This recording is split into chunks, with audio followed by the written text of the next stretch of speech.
Evet, biliyorsunuz ki hem Türkiye'de hem de Şanlıurfa'da yüksek konut fiyatları haliyle bu hem evlerin fiyatına hem de kira fiyatına, yani mülk fiyatına ve kira fiyatına yansıyor.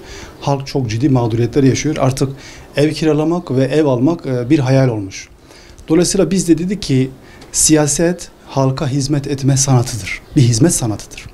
Biz de kalkalım, üzerimize düşen görevi yapalım ve bunun için bir çözüm önerisinde bulunduk. Dedik ki Şanlıurfa'da Büyükşehir Belediyesi ve bütün ilçe belediyeleri hazine arazilerinin üzerine konut yapsınlar.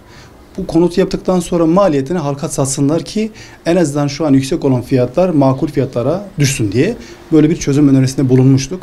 Ve dedik ki biz Hüdapar olarak eğer belediye bizim yönetimimize girerse bu bizim için bir projedir. Biz hayata geçireceğiz.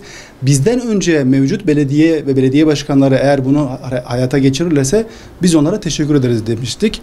Ve dün Şanlıurfa Büyükşehir Belediye Başkanı Sayın Zeynel Abidin Beyazgül bir açıklama yaptı. Dedi ki biz 2500 konut yapacağız diye. Ben buradan kendisine teşekkür ediyorum. Güzel bir hamle. Evet, yapılması gereken şey bu. Biz de sevindik bir proje önerimizin hayata geçmesi.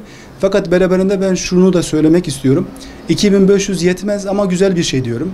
Fakat yeterli değil. Urfa'daki ihtiyacı karşılamayacaktır. Ben şunu beklerdim. İlk etapta 20.000 konutla başlamış olsalardı, 20.000 ile başlayıp ve önüne 5 yıllık bir hedef koysaydı, 5 yıl içerisinde de 100.000 konut sözü vermiş olsaydı çok daha makul ve mantıklı olurdu. Onu da bekliyoruz. Belki bu 2500'de bir giriş yapacaktır ama tekrar söylüyorum, 2500 asla yetmez. En az 20.000 konut olması lazım ilk etapta. Bu Şanlıurfa için çok güzel bir şeydir. Çok iyi bir proje.